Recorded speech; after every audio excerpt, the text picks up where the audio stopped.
জীবন, এই জীবনের সত্য কি? জন্ম, যেখান থেকে জীবন আরম্ভ হয়, নাকি সমাপ্তি? মৃত্যু, যেখানে জীবন শেষ হয়ে যায়। জীবনের সত্য এটা নয়, সব কিছু এটা নয়। ভালো করে ভেবে দেখলে কিছুই যায় আসে না যে আপনার জন্ম কোথায় হয়েছে, কিভাবে হয়েছে। এতেও কিছু যায় আসে না যে আপনার মৃত্যু কোথায় হবে, কিভাবে হবে। যায় আসে তখন, গুরুত্বপূর্ণ হলো এটাই যে জীবন আপনি যাপন করেছেন তার উদ্দেশ্য কি ছিল, কি ভাবনা নিয়ে আপনি বেঁচেছেন।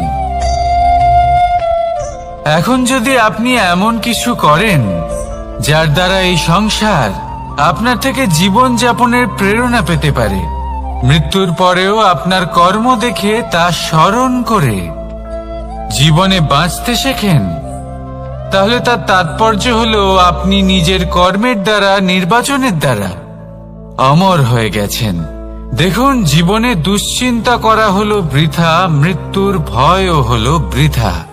কারণ আত্মা কখনো মরে না, তাকে কেউ শেষ করতে পারে না। না কাল, না মৃত্যু, আর না সময়। যদি এমন কিছু থাকে যা আপনার আত্মাকে শেষ করে দিতে পারে, তাহলে তা আপনারই নিজের দুষ্কর্ম। তাই এই যে জীবনকাল আপনার কাছে রয়েছে, তাতে শুধু শুভ কর্ম করুন, দুশ্চিন্তা করা ত্যাগ করুন। এমন কর্ম করুন যা দেখে সংসার উচিত পথে চলে আসবে, শুভ কর্ম করবে। যদি আপনার মৃত্যুর পরে সংসার আপনাকে স্মরণ করে শিক্ষা লাভ করে, উচিত পথে চলে, প্রেরিত হয়, তাহলে আপনিও অমর হয়ে যাবেন। আসুন আমার সাথে ভালোবেসে বলুন, রাধা রাধা। কথায় আছে, যা কিছু অন্তর থেকে নিঃসৃত হয় তা অশুভ হয় না। অশুভ হলো সেই বোধ, সেই ইচ্ছে যা অন্তর থেকে নিঃসৃত হলেও কখনোই বিবেকের দ্বারা পরখ করা হয় না। এমনই একটা অনুভূতি হলো ক্রোধ। এই ক্রোধ আপনার বিবেকই হরণ করে নেয়, আপনার করুণা হরণ করে নেয়। আপনি ভাবনা চিন্তা করার যোগ্যতাই হারিয়ে ফেলেন। এবার যদি আপনি সংসারকে নিয়ন্ত্রণ করতে চান, ভবিষ্যতের ওপর নিয়ন্ত্রণ রাখতে চান, বর্তমানের ওপর নিয়ন্ত্রণ রাখতে চান, তাহলে প্রথমে নিজের ক্রোধের ওপর নিয়ন্ত্রণ করা শিখতে হবে। কারণ এই ক্রোধ আপনার বন্ধু নয়, এ আপনার শক্তি নয়, এ হলো আপনার দুর্বলতা। আর এটা শত্রুর শক্তি বাড়িয়ে তোলে, আর শেষ পর্যন্ত ক্ষতি আপনারই হয়। তাই এই ক্রোধকে নিজের নিয়ন্ত্রণে রাখুন। অশুভ মন্তব্য আপনা থেকেই অসফল হয়ে যাবে। আসুন আমার সাথে ভালোবেসে বলুন, রাধা রাধা।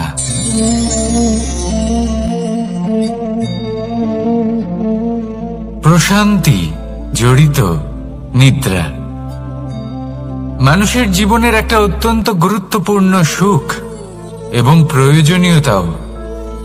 দেখতে গেলে এই সংসারের প্রত্যেক পশু পাখি, প্রত্যেক জীব অবশ্যই নিদ্রা প্রাপ্ত করেন। কিন্তু মানুষ, যার মধ্যে বিচার বিবেচনা করার শক্তি অন্যদের থেকে অনেক বেশি, তার কিন্তু ঘুমের কিছু সমস্যা অবশ্যই হয়। কি বলেন? তাই তো। এবার এর কারণ কি? চিন্তা। এবার চিন্তা আমাদের সবার জীবনে আছে। আমরা সকলে জানি যে চিন্তা কখনো আমাদের সাহায্য করে না, তাও আমাদের জীবনে আছে। কেন? চিন্তার মাধ্যমে কি কখনো কোনো সমস্যার সমাধান হয়েছে? অর্থের চিন্তা করলে কি অর্থ লাভ হয়?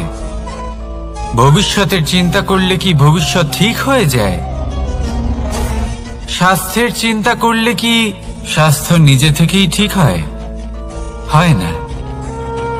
তাহলে এই সব কিছু থেকে আমাদের একটা ছোট্ট শিক্ষা অবশ্যই লাভ করা উচিত। আপনিও আপনার কাঁধ থেকে চিন্তার এই বোঝা নামিয়ে ফেলুন। আর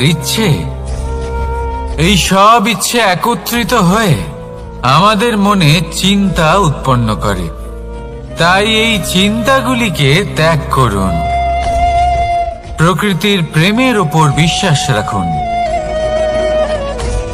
মনে রাখবেন, যিনি চিন্তা মুক্ত হবেন তিনি চিতা মুক্ত হবেন। সুখের নিদ্রা প্রাপ্ত করুন, আর নিদ্রায় যাবার আগে আমার সাথে ভালোবেসে বলুন, রাধা রাধা। মহাদেব সেই দেবতা যিনি মহান, যাকে দেবতাদের দেবতা বলা হয়, যিনি হলেন আমার আরাধ্য। কখনো আপনার মনে এই প্রশ্ন এসেছে যে শিবকেই কেন মহাদেব বলা হয়, অন্য কোনো দেবতাকে কেন বলা হয় না? সেই কারণ মহাদেবের মধ্যে, ওনার মধ্যে এমন এক বিশেষ গুণ রয়েছে যা অন্য কারণ নেই। তা হলো নিঃস্বার্থ হয়ে মানুষের সেবা করা। যদি প্রয়োজন পড়ে, যদি সৃষ্টির পথে বিনাশের কালো মেঘ ছেয়ে থাকে, তখন নিজের প্রাণের চিন্তা না করে হলাহল পান করার জন্য প্রস্তুত থাকেন মহাদেব। আর এই অদ্বিতীয় ত্যাগের জন্যই শিবকে মহাদেব বলে ডাকা হয়। এবার যদি কোনো মানুষও নিঃস্বার্থ ভাবনার দ্বারা নিজেকে অর্পণ করে দেয় এই জগতের কল্যাণের জন্য, মানুষের সেবার জন্য, তাহলে তিনিও মহাপুরুষ, মহামানব হতে পারেন। যদি কেউ অভুক্ত থাকেন, তাহলে নিজের থালা থেকে অর্ধেক খাবার তাকে দিয়ে দিন। যদি কেউ অসুস্থ হন, তাহলে তাকে সেবা করার, চিকিৎসা করার চেষ্টা করুন।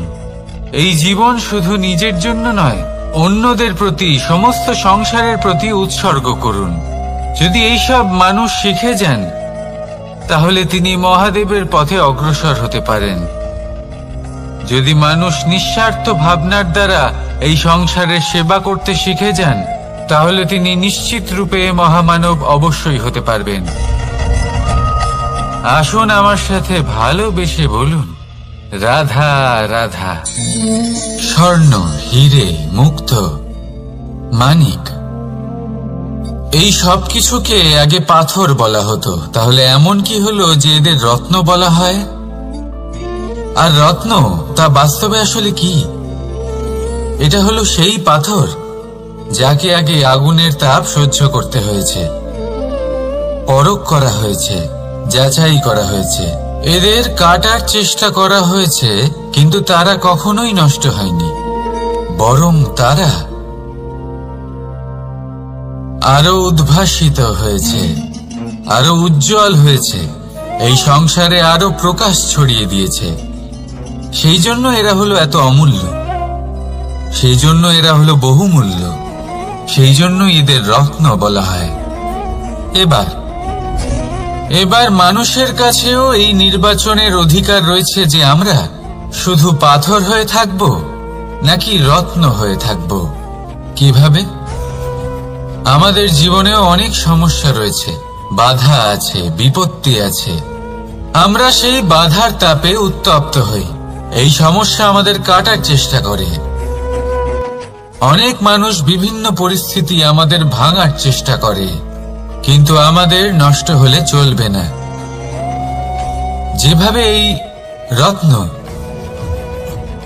সমস্যার সম্মুখীন হয়ে পাথর থেকে রত্ন হয়েছে, সেইভাবেই আমাদেরও আমাদের সমস্যার সম্মুখীন হয়ে রত্ন হয়ে উঠতে হবে।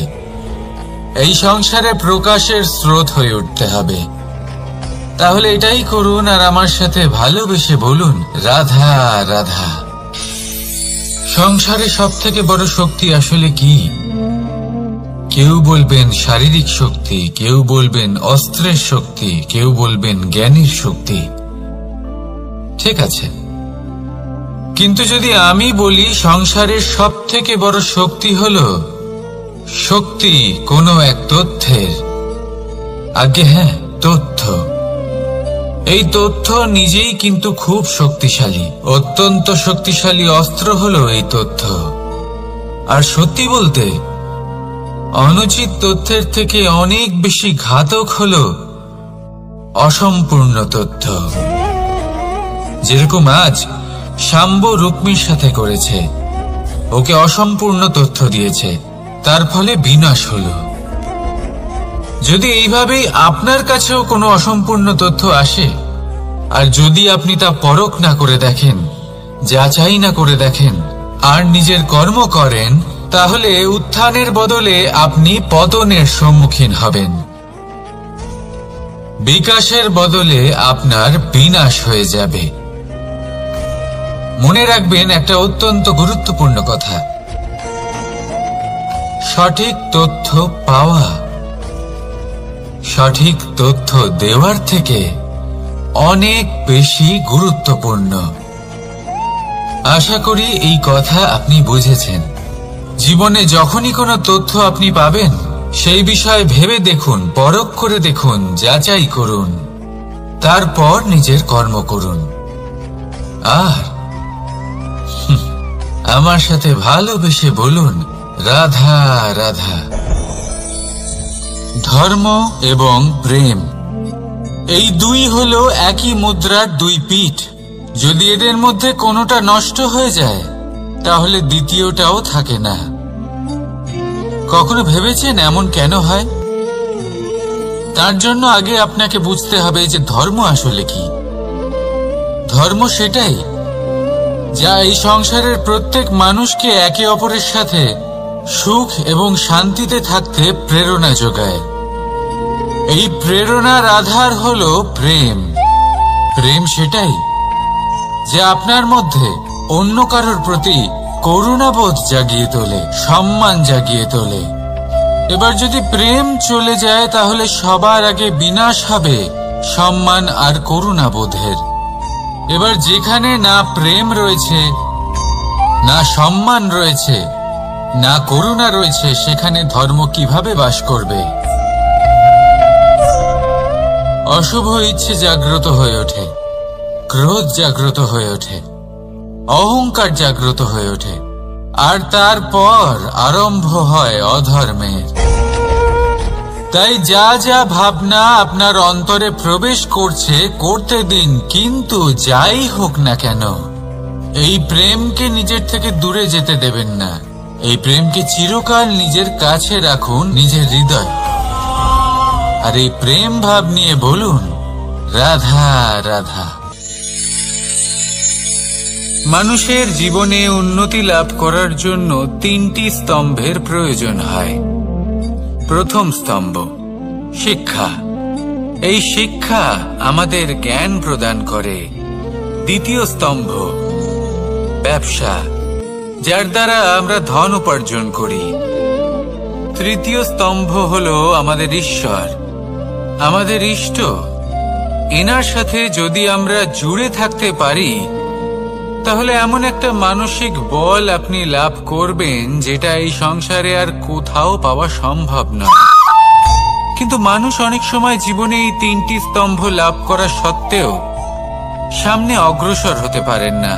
তখনও জীবনে কঠিন পরিস্থিতি আসতেই থাকে। এমনটা ঠিক কেন হয়?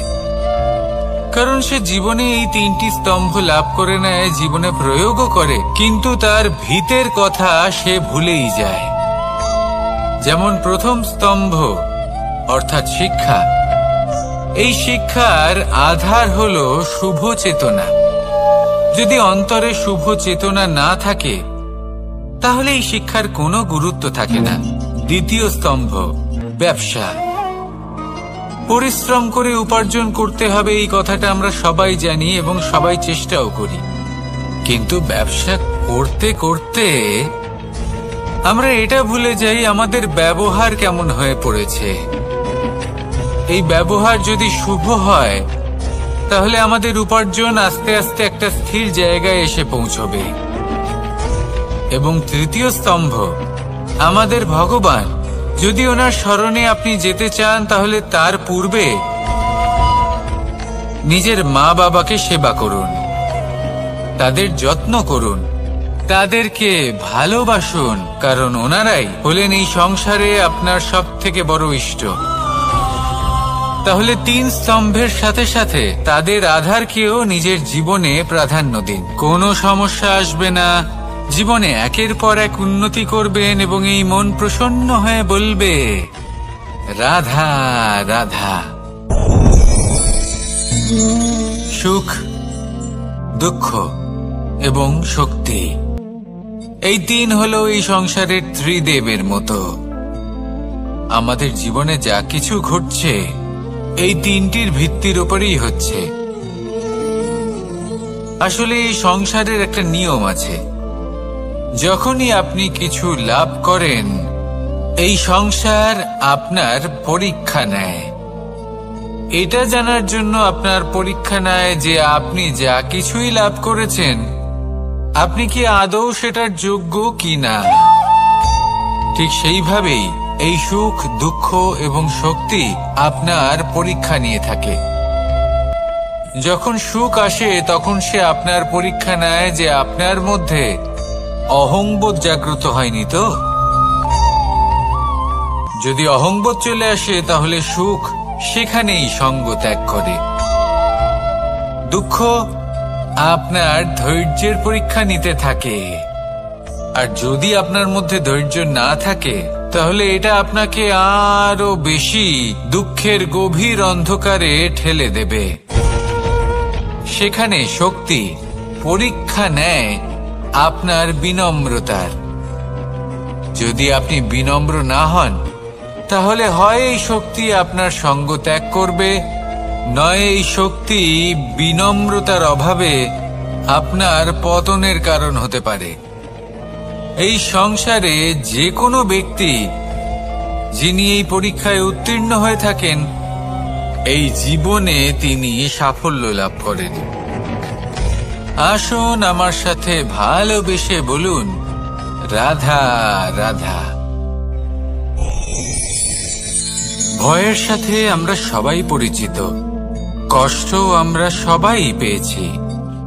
কখনো কখনো আমরা অসুস্থ হয়ে পড়ি, আর এমন সময় হলে মাতার মমতা, কখনো বাবার স্নেহ, কখনো বন্ধুদের পাশে থাকার অনুভূতি আমাদের রোগ নিরাময়ে সাহায্য করে। কখনো যদি আমরা নিরাশ হয়ে পড়ি, তখন যদি আমাদের কোনো আপনজন আমাদের দুটো ভালো কথা বলে তখন আমাদের মনোবল বেড়ে যায়। ঠিক তেমন সংসারের এই রঙ্গমঞ্চে যদি আপনি পীড়িত অনুভব করেন, কিছু শুভ কথা আলোচনা করুন, কিছু স্তুতি গান করুন, কিছু মুহূর্তের জন্য হলেও নিজের ইষ্টদেবের কথা স্মরণ করুন আর প্রার্থনা করুন। সাহস বাড়বে, শক্তিও বৃদ্ধি পাবে এবং সামনে এগিয়ে চলার পথও দেখতে পাবেন। তখন এই মন প্রসন্ন হয়ে বলবে রাধা রাধা। এই সংসারে কখনো কোনো ব্যক্তিকে তার বাইরের পোশাক দেখে বিচার করার চেষ্টা করবেন না, এটা খুব বড় ভুল করবেন। যেমন আমরা জীবনে অনেক সময় এমন করি, ধরুন কোথাও একটা গাছ দেখলাম, খুব বিশাল আকারের একটা গাছ যেটা মাটির থেকে অনেক উঁচুতে পৌঁছে গেছে, যার বিশাল শাখা আছে। সেগুলো দেখে আমরা ভাবি যে এই গাছে হয়তো কত সুস্বাদু ফল আছে, আমরা সেই গাছের পরিচর্যা করতে থাকি। আবার অন্যদিকে হলো একটি তৃণ যেটা মাটি থেকে কিছুটা উঁচুতে পৌঁছেছে, কিন্তু সেই তৃণর নিচে, মাটির নিচে অত্যন্ত সুস্বাদু ফল বা সবজি জন্ম নেয়, যা আমাদের স্বাস্থ্যের পক্ষে অত্যন্ত উপকারী। সেই জন্য কখনো আবরণ দেখে কাউকে বিচার করতে চেষ্টা করবেন না। তার বদলে এটা বোঝার চেষ্টা করুন যে আপনার সামনে যে ব্যক্তি আছে বা বস্তু আছে তার বিশেষত্ব কি। যদি এই বিশেষত্ব বোঝার ক্ষমতা আপনি অর্জন করেন, যদি এই শিল্প আপনি নিজের ভেতরে জাগ্রত করেন, তাহলে এই সংসারে বিশেষত্ব কি সেটা আপনি জানতে পারবেন। আর এই সমস্ত খেলা দৃষ্টি থেকে নয়, দৃষ্টিভঙ্গি থেকে জন্ম নেয়। দৃষ্টিভঙ্গি সবসময় শুভ রাখুন আর আমার সাথে ভালোবেসে বলুন রাধা রাধা। যখন আমরা কোনো বনে প্রবেশ করি তখন এই সবুজ ঘাস দেখে, এই কোমল ঘাস দেখে আমাদের মন প্রফুল্ল হয়ে ওঠে। ভিন্ন ভিন্ন প্রজাতির ফুল, ভিন্ন ভিন্ন রঙের ফুল দেখে এই মন আনন্দে ভরে ওঠে। এখানে শিশুরা আনন্দ লাভ করে, বড়রা ভোজন গ্রহণ করেন, কথাবার্তা বলেন, হাঁটাহাঁটি করে বেড়ান। এবার ভেবে দেখুন, যখন এই উপবনের নির্মাণ হয়েছিল সেই সময় যদি এই মাটিকে সঠিকভাবে খনন না করা হতো, যদি তাতে সঠিকভাবে বীজ রোপণ না করা হতো, যদি কোনো সংঘর্ষ না হতো, পরিশ্রম না করা হতো, যদি চলতে চলতে পায়ে কাঁটা না বিঁধে যেত, তাহলে এই সুন্দর বন দেখে আমরা কি এই আনন্দ লাভ করতে পারতাম? কখনোই নয়। ধরুন কোনো নদীর তটে সুন্দর একটি বন আছে, সেই বনের আনন্দ লাভ করতে গেলে আপনাকে সেই নদী পার করতেই হবে। যদি সুখের নদীর কাছে পৌঁছতে চান তাহলে তটে যে কাঁটা রয়েছে সেগুলোর সাথে সংঘর্ষ করতেই হবে। এই সংসারে যদি আপনি সুখ লাভ করতে চান তাহলে সুখ লাভের এই যাত্রা শুরু করতে হবে সংঘর্ষ দ্বারা। তাহলে সংঘর্ষকে স্বাগত জানান, এর পেছনেই সুখ রয়েছে যা আপনার জন্য অপেক্ষা করছে। এবার হাসুন আর আমার সাথে ভালোবেসে বলুন রাধা রাধা। সংসারে আমাদের জীবনের সবথেকে বড় দোষ কি আপনি জানেন? কেউ বলবেন লোভ, কেউ বলবেন লালসা, কেউ বলবেন অসত্য। দেখুন, দুঃখের মূল কারণ হলো পরিশ্রম না করা। কিছু মানুষ ভাবেন যে আমি জীবনে কোনো পরিশ্রম করব না, অথচ আমি সবকিছু প্রাপ্ত করতে চাই।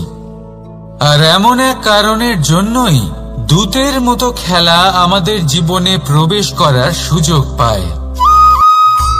দূত, এই দূত আসলে কি? দূত অর্থাৎ কোনো পরিশ্রম ছাড়াই অন্য কেউ পরিশ্রম করে যা অর্জন করেছেন, যে সুখ সুবিধা অর্জন করেছেন, তা নিজের জন্য শুধুমাত্র একটা খেলার মাধ্যমে নিজের করে নেবার ইচ্ছে। আর এই ইচ্ছে অত্যন্ত বিনাশকারী হতে পারে। এই ইচ্ছে যদি আপনার বিবেক, আপনার মন, আপনার চেতনা, আপনার ভাবনা প্রবাহিত করে ফেলে, তারপরে আপনি চেষ্টা করতে শুরু করে দেবেন, আর সেইখান থেকেই আপনার পতন শুরু হবে। এই চেষ্টা করবেন যে অন্য কারোর জীবনের সমস্ত ধন, তার সমস্ত জীবন সম্পূর্ণভাবে নিজের করে নেওয়ার। কারণ প্রথমে আশা জাগ্রত হয়, আর এই আশা হতাশায় পরিণত হতে সময় লাগে। এই হতাশা কুণ্ঠায় পরিণত হতে সময় লাগে না, কুণ্ঠা লোভে পরিণত হতে সময় লাগে না, আর এই লোভ প্রতিশোধ স্পৃহাতে পরিণত হতে সময় লাগে না। আর যখন এই সব কিছু হয়, আপনি দুষ্ট হয়ে যান। আর সবাই জানেন যে প্রত্যেক দুষ্ট ব্যক্তির পতন হলো অবশ্যম্ভাবী। তাই নিজেকে দূতের থেকে দূরে রাখুন আর পরিশ্রমকে নিজের কাছে টেনে নিন। জীবনে আপনার যা যা স্বপ্ন রয়েছে, যা আপনি করতে চান, শুধুই পরিশ্রম দ্বারা অর্জন করুন। তাহলে তাই করুন আর আমার সাথে ভালোবেসে বলুন রাধা রাধা। জীবনে কিছু শেখা অত্যন্ত গুরুত্বপূর্ণ। এবার কি কি শিখতে হবে সেই সব শেখানোর জন্য অনেক শিক্ষক রয়েছেন, কিন্তু কি শিখবেন না আর কি করবেন না, এটা আমাদের নিজের অভিজ্ঞতা দিয়ে শিখতে হয়। কিন্তু তার মানে এটা নয় যে যদি আপনাকে শিখতে হয় যে আগুনের তাপ কতটা, আপনাকে আগুনের মধ্যে হাত দিতে হবে। না, অন্য কারোর অভিজ্ঞতা দ্বারাও শিখতে পারেন। প্রশ্ন শুধুমাত্র একটাই যে আপনি কি শিখতে চান নাকি চান না। যদি আপনি এটাই ভাবেন যে আমি শুধুই নিজের অভিজ্ঞতা দ্বারাই শিখতে চাই, তাহলে জীবনকাল ছোট মনে হবে, অনেক কিছুই শিখতে পারবেন না। তাই নিজের সাথে সাথে বড়দের অভিজ্ঞতার দ্বারাও শেখা শুরু করে দিন। এই সংসারের অভিজ্ঞতা দ্বারা শিখতে শুরু করে দিন। আর এটা নিশ্চিত রূপে শেখা আবশ্যক যে কখন কি করবেন না, কোথায় থামতে হবে আর কোথায় থামবেন না। তাহলে আসুন আর আমার সাথে ভালোবেসে বলুন, রাধা রাধা। ভোজন। এবার ভোজন সংগ্রহ করার জন্য মানুষ কি না করেন, সব সময় চেষ্টা করতে থাকেন। ফসল উৎপাদনের জন্য অনেক পরিশ্রম করতে থাকেন, কিন্তু অনেক সময় অনেক পরিশ্রম করার পরেও ফসল ভালো উৎপাদন হয় না। এর কারণ কি? কারণ হলো এটাই যে আপনি পরিশ্রম হয়তো অনেক করেছেন, কিন্তু আপনার নজর তো সেই বীজের দিকে ছিলই না যা আপনি রোপণ করেছেন। সেই জন্য সব সময় কোনো বীজ রোপণ করার আগে তাকে পরখ করে দেখুন, তা অত্যন্ত আবশ্যক। আর সেইভাবেই যখনই কোনো কর্মের প্রশ্ন আসে, তাহলে সেখানে শুধুমাত্র পরিশ্রম যথেষ্ট নয়। সেই কাজের প্রতি আপনার কর্তব্য কি, আপনার উদ্দেশ্য কি, সেটা জানা হলো অত্যন্ত গুরুত্বপূর্ণ। তাই কর্ম করুন, কিন্তু সেই কর্মের প্রতি আপনার যা উদ্দেশ্য তার মাহাত্ম্য বুঝতে চেষ্টা করুন। তাহলে আসুন আমার সাথে ভালোবেসে বলুন, রাধা রাধা। আপনার চিন্তা করে এমন ভাবে দান করবেন যাতে সামনের ব্যক্তি স্বাধীন হতে পারেন, পরাধীন নয়। আসুন আমার সাথে ভালোবেসে বলুন, রাধা রাধা। করতে শিখুন। পাণ্ডবরা বন থেকে এসেছিলেন। ওনাদের কাছে না কোনো ধন ছিল, না কোনো সম্পদ, না বিদ্যা। নিজের পরিশ্রমের দ্বারা ওনারা বিদ্যা অর্জন করেছিলেন, আর তার দ্বারাই সম্পদ অর্জন করলেন আর ধনও অর্জন করলেন। এই পাণ্ডব ছিলেন অত্যন্ত কুশল এবং শক্তিশালী। যুধিষ্ঠির নিজের পরিশ্রম দ্বারা এমন জ্ঞান অর্জন করেছিলেন যে এই সংসার ওনাকে ধর্মরাজ যুধিষ্ঠির অভিহিত করেছিল। দেখতে গেলে পাণ্ডবদের কাছে সবকিছুই ছিল, কিন্তু যখন বিষয় এলো আরো ধন লাভ করার, তখন যুধিষ্ঠির, যিনি পাণ্ডবদের মধ্যে জ্যেষ্ঠ, তিনি সকল পাণ্ডবদের সাথে দ্রুত ক্রীড়ায় অংশগ্রহণ করে ফেললেন। এর ফলে না শুধু ধনলক্ষ্মী, ধর্মলক্ষ্মী, বিবেক লক্ষ্মীকেও হারালেন, আর শুধু তাই নয়, নিজের গৃহলক্ষ্মী দ্রৌপদীকেও হারিয়ে ফেললেন। এর কারণ কি? ভুলে গেলেন খুব সহজ একটা কথা, এই সংসারে সম্মান এবং সাফল্য দুটোই পরিশ্রমের দ্বারা লাভ করতে হয়। কিন্তু দ্রুত ক্রীড়ার এই খেলা আমাদের ভাগ্যের উপর নির্ভরশীল। এই সংসারে দুটি পথ রয়েছে।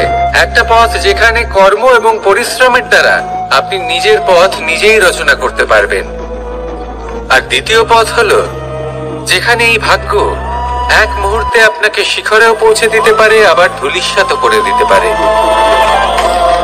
আপনি কোন পথ বাছবেন সেই চয়ন আপনারই। আসুন আর আমার সাথে ভালোবেসে বলুন, রাধা রাধা। কোনো এক সময়ের ঘটনা এটা। মা এবং বাবা হাটে গিয়েছিলেন। তখন আমি আর দাদা গিয়েছিলাম গরু চড়াতে। আমরা বাড়ি ফিরে এলাম, আর মা সেই সময় একটা কাজ করতেন। যখনই হাটে যেতেন দরজা তালা বন্ধ করে যেতেন। উনি খুব ভালো করে জানতেন যে যদি ওনার এই মাখন চোর সঠিক সময়ে পৌঁছে যায়, তাহলে এক ফোঁটাও মাখন ওনার অবশিষ্ট থাকবে না। এবার ঘটনা কিছুটা এরকম হলো যে মা আর বাবা মাঝে মাঝে হাটে যেতেন, তাই মাঝে মাঝে এই দরজা তালা বন্ধ করতে হতো। যখন মা আর বাবা ফিরে এলেন, তখন বাবা ভুলে গিয়েছিলেন যে এই চাবির গোছা থেকে ঠিক কোন চাবিটা দরজার তালা খোলার জন্য উপযোগী। উনি চেষ্টা করতে শুরু করে দিলেন। একটার পর একটা চাবি দিয়ে উনি চেষ্টা করতে থাকলেন, কিন্তু সেই দরজার তালা তো খুলতেই চাইছিল না। ওনার মাথা থেকে ঘাম পড়তে শুরু করলো। তখন মা বললেন যে তালা ভেঙে দেওয়া যাক। মা চলে গেলেন। আর বাবা বললেন, না না দাঁড়াও, আর কিছু চাবি বাকি আছে, এটা হয়তো খুলতে পারবো। মা হাতুড়ি নিয়ে চলে এলেন সেই তালা ভাঙার জন্য। আর তখনই বাবা শেষ চাবিটা প্রয়োগ করলেন আর দরজার তালা খুলে গেল। যদি উনি চেষ্টা না করতেন তাহলে এই তালাটাও ভেঙে যেত আর চাবিটাও নষ্ট হয়ে যেত, ঠিক কিনা? এবার এই ঘটনাটা আমি দেখেছিলাম, আর আমার মনে হলো যে কখনো কখনো এই চাবির গোছার মধ্যে থেকে শেষ চাবিটাও কিন্তু জীবনের দরজা খুলে দিতে পারে। সেজন্য আপনি যদি জীবনে সাফল্য লাভ করতে চেষ্টা করেন, নিজের লক্ষ্যে পৌঁছতে চান, তাহলে হার মানবেন না। হয়তো দেখবেন আপনার পরবর্তী প্রচেষ্টা বা এই অন্তিম প্রচেষ্টা আপনাকে সাফল্যের পথে নিয়ে গেল। তাই নিরন্তর প্রচেষ্টা করতে থাকুন, জীবনে সাফল্য লাভ করুন। যজ্ঞের আগুনকে শুভ বলে মনে করা হয়, আর সেখানেই চিতার আগুনকে অশুভ মনে করা হয়। এমনটা কেন হয়? এখানে বিষয়টা হলো লক্ষ্য, বিচার এবং সঙ্গের। যখন আমরা যজ্ঞ করি তখন আমাদের লক্ষ্য কি হয়?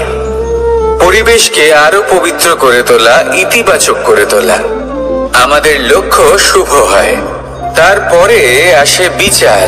এই পরিস্থিতিতে সেই বিচার হলো অগ্নি। স্ফুলিঙ্গ থেকে তীব্র আকার ধারণ করে সমস্ত কাঠকে পুড়িয়ে দেয় এবং সুগন্ধ ছড়িয়ে দেয়। অর্থাৎ যদি আপনার লক্ষ্য শুভ হয় তাহলে তার নিজেই শুভ বিচারধারাকে আমন্ত্রণ জানায়। এই শুভ বিচার তখনই আসবে যখন আপনার সংকল্প শুভ হবে। অন্যদিকে হলো চিতার আগুন। এর লক্ষ্য কি? একটা দেহকে পরধামে পৌঁছে দেওয়া। সবার শেষে সবকিছু আপনার উপরে নির্ভরশীল যে আপনি কোনটা চয়ন করতে চান। আপনার লক্ষ্য যদি শুভ হয় তাহলে আপনার বিচার এবং সঙ্গতি আর তার পরিণাম সবই শুভ হবে। আসুন আর আমার সাথে ভালোবেসে বলুন, রাধা রাধা। এই সংসারের প্রত্যেক বস্তুর, প্রত্যেক পরিস্থিতির, প্রত্যেক আবেগের দুটি দিক আছে। এর মধ্যে পার্থক্য করা সম্ভব শুধুমাত্র দৃষ্টিভঙ্গির দ্বারা। যদি কোনো ব্যক্তি পর্বত শিখরে দাঁড়িয়ে থাকেন তাহলে উনি এটাই দেখতে পাবেন যে এই জলের ধারা সমুদ্রের দিকে বয়ে চলেছে। আরেক ব্যক্তি যিনি সমুদ্রের কাছে দাঁড়িয়ে আছেন তার এটাই মনে হবে যে এই জলের ধারা সমুদ্রের দিকে আসছে। এখানে বিষয়টা হলো দৃষ্টিভঙ্গির, আর এটাই সময়ের সাথেও হয়ে থাকে। অনেক সময় মানুষ চিন্তিত হয়ে পড়েন, ত্রস্ত হয়ে পড়েন যে তার কাছে হয়তো খুব কম সময় আছে, তাতে তিনি অনেক কিছুই করতে পারবেন না, আর একটু সময় থাকলে খুব ভালো হতো। তিনি এভাবেও ভাবতে পারেন যে অল্প হলেও সময় বাকি তো রয়েছে, অর্থাৎ যা অবশিষ্ট আছে তাকে সংরক্ষণও করা সম্ভব, তাতে জীবন যাপনও করা সম্ভব। আর এটা নির্ভর করছে আপনার উপর। তাই দৃষ্টিভঙ্গি ইতিবাচক রাখুন। জীবনে দুই ধরনের আবেগ রয়েছে যার কোনো মূল্য নেই।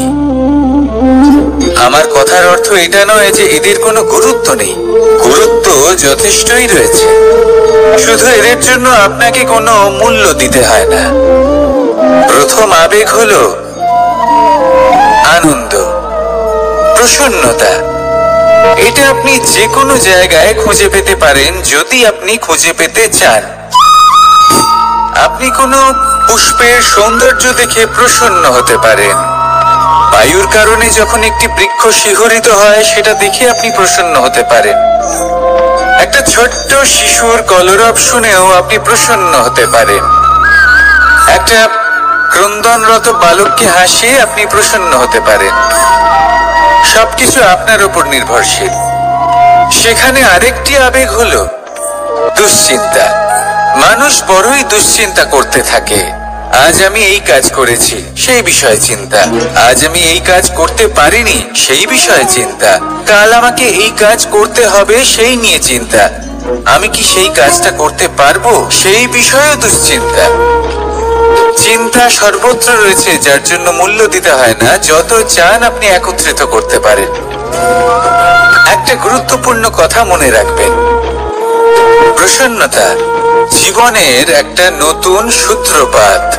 সেখানে দুশ্চিন্তা হলো জীবনের চিতার সময়। এবার এই দুটি আবেগ হলো মূল্যহীন, দুটোই আপনার সামনে আছে। কোনটা চয়ন করবেন আপনি, দুশ্চিন্তা নাকি প্রসন্নতা? সিদ্ধান্ত আপনারই। আসুন আর আমার সাথে ভালোবেসে বলুন, রাধা রাধা। ধন, সম্পত্তি, এগুলো আসলে কি? এগুলো শুধু সেই মূল্য যার দ্বারা আমরা কোনো কিছু অর্জন করতে পারি। এবার এই ধনের দ্বারা এই সংসারে অনেক কিছু লাভ করা সম্ভব, কিন্তু সেই সবকিছুই শুধুমাত্র ভৌতিক বস্তুই হবে, ভৌতিক সামগ্রী, ভৌতিক সুবিধা। অর্থাৎ আপনার কাছে যতই ধন থাকুক, তা আপনাকে শান্তির ঘুম এনে দিতে পারবে না, আপনাকে জীবনের বাস্তব সুখের অনুভূতি লাভ করাতে পারবে না। কারণ এগুলো ভৌতিক ধন, এই ভৌতিক বস্তুই অর্জন করাতে সক্ষম। বাস্তবিক ধন কি? যদি এই প্রশ্ন আপনার মনে আসে, তাহলে তার উত্তর আমি আপনাকে দেব একটা উদাহরণের মাধ্যমে। কখনো আপনি শুনে থাকবেন যে একজন পিতা আজীবন অনিষ্ট করেন, অনর্থ করেন, খারাপ কাজ করেন শুধু ধন অর্জনের জন্য। তিনি ভাবেন যে আমি ধন অর্জন করব আর নিজের সন্তানকে একটা উজ্জ্বল ভবিষ্যৎ প্রদান করব, একটা সুখ স্বাচ্ছন্দ্যময় জীবন দান করব। এবার সন্তান যখন জন্ম লাভ করে, তখন সে ভাগ্যের জোরে সেই ধন ভোগ করে। যেরকম সে পায়, সেরকমই তার ব্যবহার সে করে। কখনো আপনি এটাও দেখে থাকবেন যে সেই সন্তান সমস্ত ধন নষ্ট করে ফেলে, আর সেই পিতা যিনি সমস্ত ধন সঞ্চয় করেছেন, যিনি সেই ধনের প্রভু, আজ সেই ধনের প্রহরী হয়ে রয়েছেন। এবার এরকম কেন হয়? এরকম তখনই হয় যখন সেই পিতা বুঝতেই পারেন না যে তার জীবনের আসল ধন কি। সেই আসল ধন তার সন্তানকে সে দিতেই পারে না। যদি পিতা তার সন্তানকে কর্মের জ্ঞান দিতে পারেন, উচিত কোনটা অনুচিত কোনটা সেই শিক্ষা দিতে পারেন, সংস্কারের প্রকৃত শিক্ষা দিতে পারেন, তবে সেটা ধনের থেকে অনেক বেশি গুরুত্বপূর্ণ। এটাই হলো জীবনের বাস্তব ধন।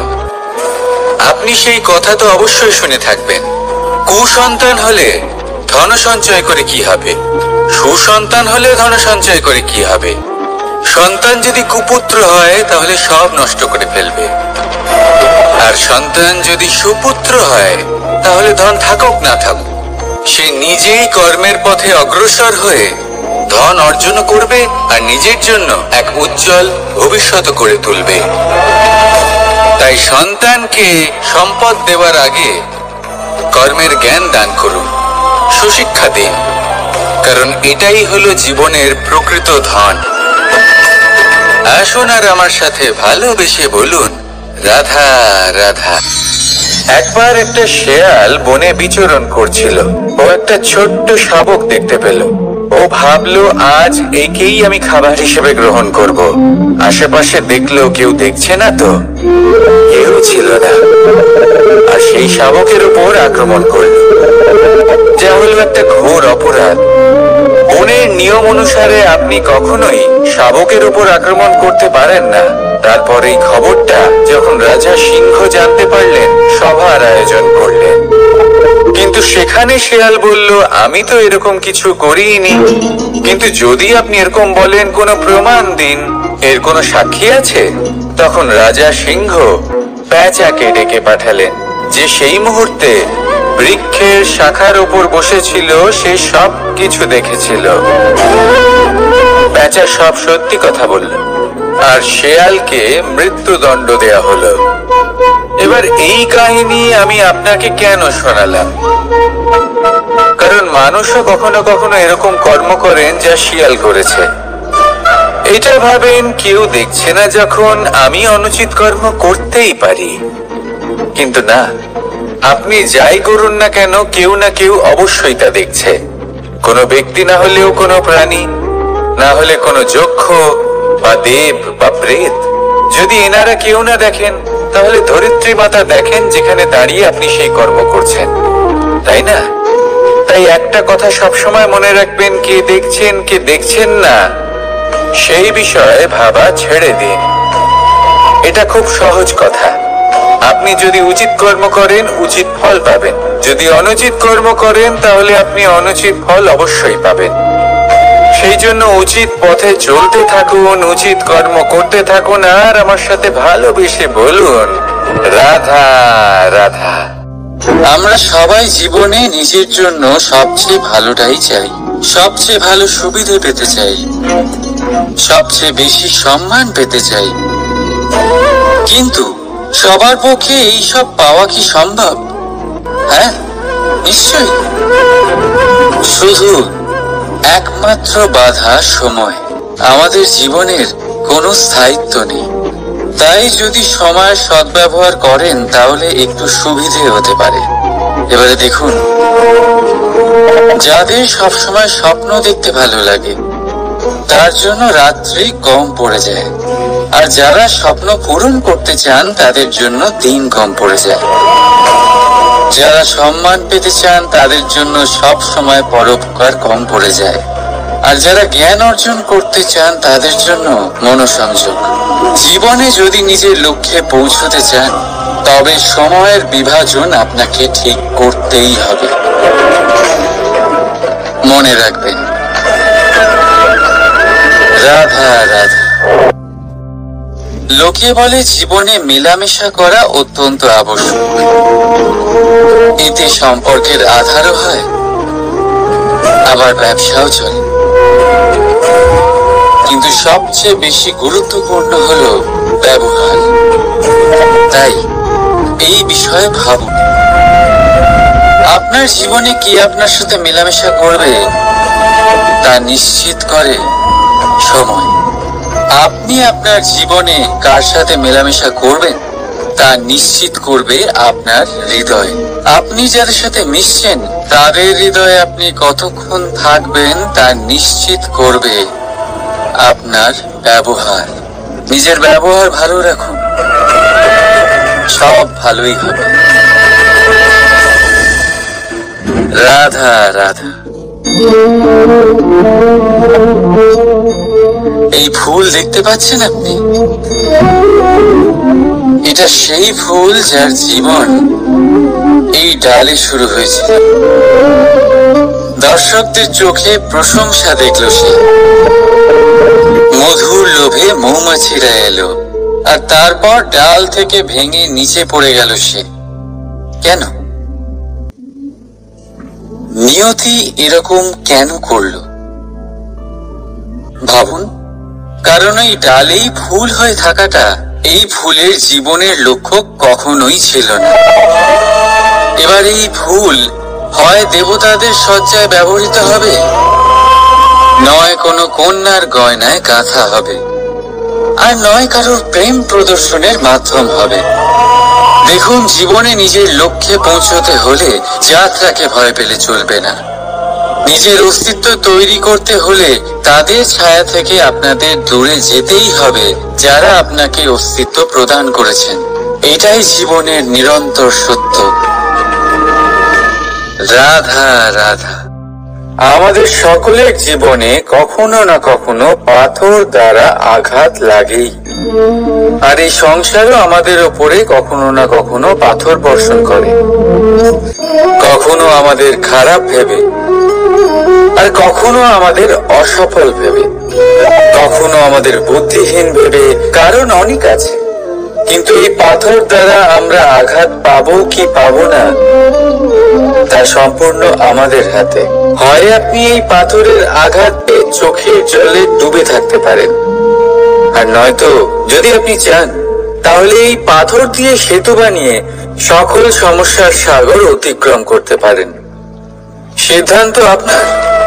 এই পাথর, এ হলো প্রতীক আমাদের নিন্দার, আমাদের আলোচনার। যে এই আলোচনা নাকারাত্মক ভাবে দেখবে সে শুধুমাত্র কষ্টই পাবে, আর যে এই আলোচনাকে নিজের বিকাশের আধার বানাবে সেই সাফল্যের চূড়ায় পৌঁছবে। তাই মনে রাখবেন, আলোচনা আপনার শত্রু নয়, আপনার সবচেয়ে বড় মিত্র। রাধা রাধা। মিষ্টি জল সবার পছন্দ, কিন্তু নোনতা জল কেউ পছন্দ করে না। এইবার ভাবার বিষয় হলো মুক্ত, যা সমুদ্রের গহ্বরেই তৈরি হয়। নোনতা জলের মধ্যে থেকেই প্রতি মুহূর্তে অন্য প্রাণীদের থেকে বেঁচে নিজের অস্তিত্বকে বাজি রেখে ঝিনুক মুক্ত প্রদান করে থাকে। কখনো ভেবেছেন কেন? কারণ সংকটের সম্মুখীন না হয়ে, চরম পরিস্থিতির সাথে না জড়িয়ে আপনার কখনোই সুখ প্রাপ্তি হবে না। তাই নির্ভীক হয়ে সংকটের সম্মুখীন হন, আর আমার সাথে ভালোবেসে বলুন, রাধা রাধা। আমরা সকলেই সময়ের গুরুত্ব বুঝি। সময় আমাদের তৈরি করে, আর সময় আমাদের নষ্ট করে দেয়। কখনো ভালো সময় আসে, আর কখনো ভীষণ খারাপ সময় আসে। তবে আশ্চর্যের বিষয় এটাই যে সব জেনেও আমরা সময় নষ্ট করি। মনে রাখবেন, সময় শুধু বয়ে যায়, কখনো ফিরে আসে না। তাই ভালো সময় আসার অপেক্ষায় সময় নষ্ট করবেন না। যাই করবেন আজ, এক্ষুনি, এই মুহূর্তে শুরু করুন। তা সেটা কাউকে আনন্দ দেওয়াই হোক, বা নিজেকে বদলানোর চেষ্টা করা হোক, যাই হোক না কেন, বিলম্ব করবেন না। কারণ সময় শুধুমাত্র তাকেই সঙ্গ দেয় যে সর্বদা সময়কে সম্মান করে। রাধা রাধা।